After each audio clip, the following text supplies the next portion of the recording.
देश में paper leak होना कितनी बड़ी समस्या है, इस बात का अंदाजा इसी से लगाया जा सकता है कि पिछले 7 साल में लगभग 70 पेपर लीक हो चुके हैं, जिसका असर 1.5 करोड़ छात्रों पर पड़ा है। अकेले राजस्थान में 11 से 22 तक की अगर बात करें 26 पेपर लीक हुए हैं और साथ ही ये भी कहा जा रहा है कि गहलोत सरकार थी तो तब से 14 पेपर लीक हुए। 2019 के बाद हर साल औसतन 3 पेपर लीक हुए हैं। तो ये अलग अलग राज्यों का अलग अलग आंकड़ा यहाँ पर जरूर दिखाता है कि पेपर लीक हो रहे हैं और पेपर लीक हुए हैं। 2019 के बाद से हर साल 3 पेपर लीक हुए हैं। उत्तर प्रदेश की अगर बात की जाए तो 2017 से 2022 तक 8 पेपर लीक हुए।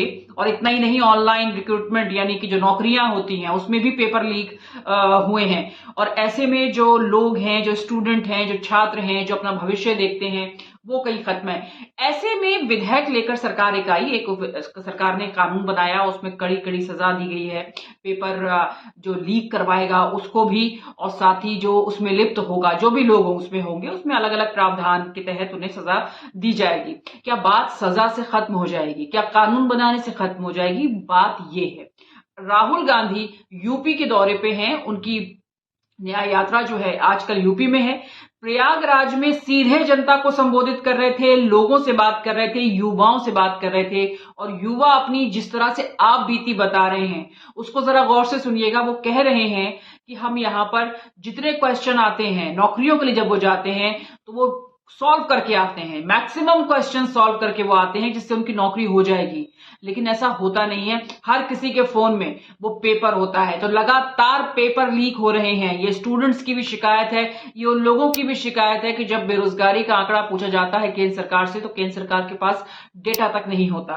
तो ये क्या बेरोजगारी की एक बहुत बड़ी वजह ये भी है। दूसरा ये कि फिर उसके बाद राहुल उनसे पूछते हैं कि क्या आप पिछड़े वर्ग से हो, इसीलिए आपको नौकरी नहीं मिली। आ जाओ, नाम क्या है तुम्हारा?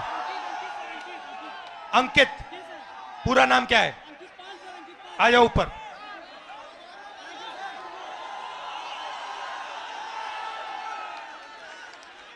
नमस्कार। Thank you sir. कैसे हो? सर अच्छे हैं सर, अच्छे हैं। आप कितने समय से कौन से पेपर की तैयारी की आपने? सर मैं यूपीपी की तैयारी कर रहा हूँ, 3 साल से इलाहाबाद में हूँ। अच्छा। 3 साल से तैयारी कर रहा हूँ सर। और आपका पेपर लीक हुआ? जी सर, कल मेरा सेकंड शिफ्ट में पेपर था सर।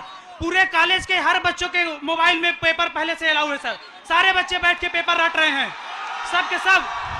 और इसी तरह मेरे बड़े भाई 7 साल से इलाहाबाद में संघर्ष कर रहे हैं। आरओ का पेपर देने गए सर, कमीशन बोल रहा है नहीं है, लेकिन सबके मोबाइल में वो पेपर था सर, सबके मोबाइल में पेपर था।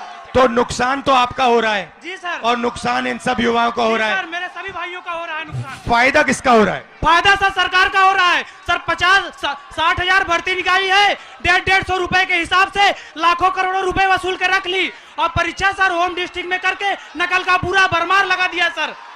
सबने अपने अपने जिले में अपने अपने कॉलेज में सेटिंग किया है और सब उसी सेटिंग में अपने जो है सर नकल करा रहे हैं और नकल कर रहे हैं। और आपने पढ़ाई में कितना समय दिया और कितना पैसा लगाया? सर मेरा अब तक पढ़ाई में मेरे माता पिता से लाखों रुपए खर्चे हो गए सर। मैं इलाहाबाद में आकर 20,000 रुपए की 2 बार कोचिंग कर चुका हूँ सर।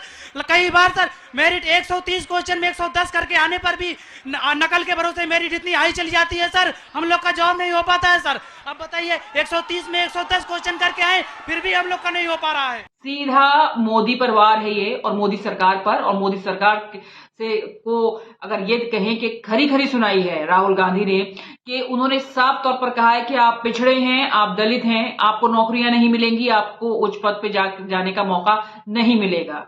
क्या अडानी हैं दलित? क्या वो पिछड़े वर्ग से आते हैं? लेकिन अडानी सबसे करीब है मोदी जी के। तो ये तमाम एक राजनीतिक बातें हो सकती हैं, लेकिन हकीकत भी ये है कि आज का युवा क्यों जो है बार बार ये बात कह रहा है कि हमें नौकरियां नहीं मिल रही हैं। और क्या पेपर लीक होने की से, कानून बनाने से, इसको लेकर क्या ये मामला सॉल्व होता हुआ दिखाई दे रहा है? क्योंकि ऐसा हकीकत में जमीनी तौर पर नजर नहीं आ रहा है।